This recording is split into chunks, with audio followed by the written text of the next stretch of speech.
In this video, I am going to put a new pen sac on an Osmiroid pen. This is another Osmiroid 65. It looks like that when you put it together. And these, by the way, are marked on the barrel. They should be right there. Osmiroid 65, England. This actually altogether is the Osmiroid drawing set. I have a few sets that have their boxes, but these art bin pen cases, or pen and nib box, I think is what they call them, are wonderful for keeping the barrel and cap, and obviously the section and the nibs. Now, their original drawing set comes with 6 nibs, and then you can of course add extra nibs if you want. These are the screw-in nibs, which are different from the nibs that just push on the newer Osmiroid pens. These Osmiroid 65s are about from the 1950s, late 50s and 60s. So this is Pandemonium Orange Shellac, which is $5 a bottle when I bought it. I don't know, maybe their prices have gone up. And it comes with a little brush, just like doing your nails. And what you're going to do after you've cleaned the section and removed any residue or anything, I just took off of here, I want to show you, this is the original. And it's stained. I use Noodler's Legal Lapis in this pen, and it's stained with the Legal Lapis, and here's another original. I don't know where I got this one from, but this I just took off the pen. And the only reason I took it off, and this will happen sometimes when you put the section back in the pen, this had a little pinch in it, right there. And that pinch is going to become a leak. So I decided to go ahead and put a new pen sac on this. And the first thing I'm going to do is trim the new pen sac to just a little bit longer than an original. And when you do this, you just want to make sure that you cut, just using normal scissors, cut it straight, because you want it to fit on the section straight. So then you can throw this part away. Now, I made it a little longer, about just over 1/4 inch longer, because this is going to fit on the section like that,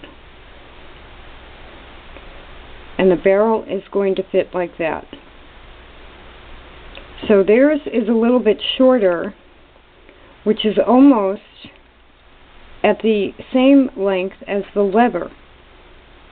And I would rather have it just a little bit longer so that when the lever pushes down, I just like it longer. You can cut it the same length, and if you don't have an original to go by, I would make it just less than 1/4 inch longer than the lever to get to their original length.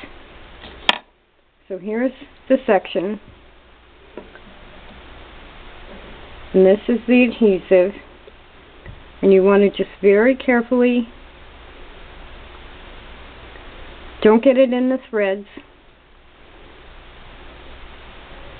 put it on the edges of the end of the section without going too close to the threads. If you get it in the threads and then put the section back in the pen, your section will be stuck. So then, using the pair of tweezers I mentioned in the first video, just insert those into the pen sac.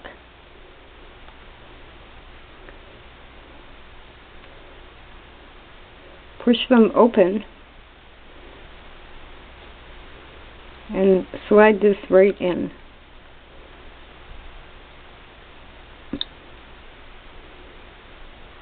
Now, there's enough leeway with the adhesive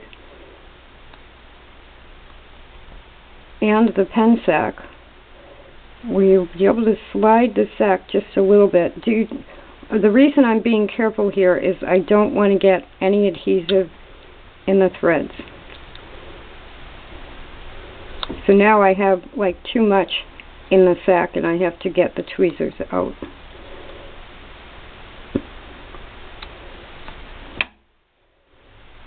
So see how I still have a little bit of room, and because there's a little bit of lead time with the drying, I can then push that up on the section.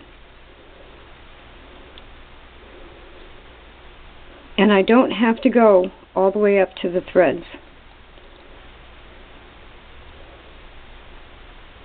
Now, I'm going to let this dry for about a half an hour. I'm going to double check it to make sure I didn't get any adhesive into the threads, which it doesn't look like I did. But I'm going to let this dry for about a half an hour before I put it back in the pen. And when I do that,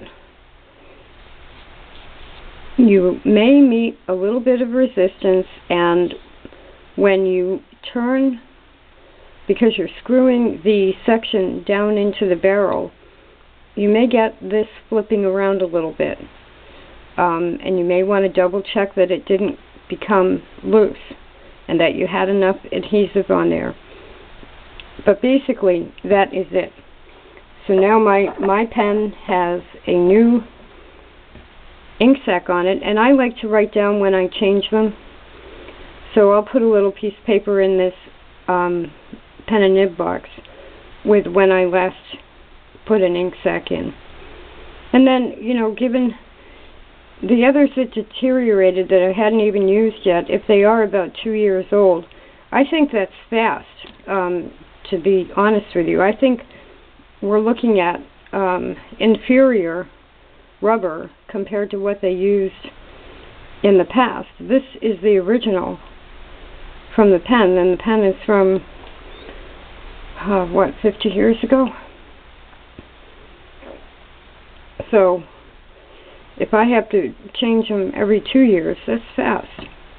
But it's still worth doing. And out of all the different calligraphy nibs, I saw an Osmiroid video on YouTube yesterday, and the man was from the United Kingdom, I think. And he said in England they're school pens, that these are school pens. And so that would make them equal to like the Sheaffer school pens in America. I think, you know, it's a tough call between the two of them as to which one has the better ink flow through the nib.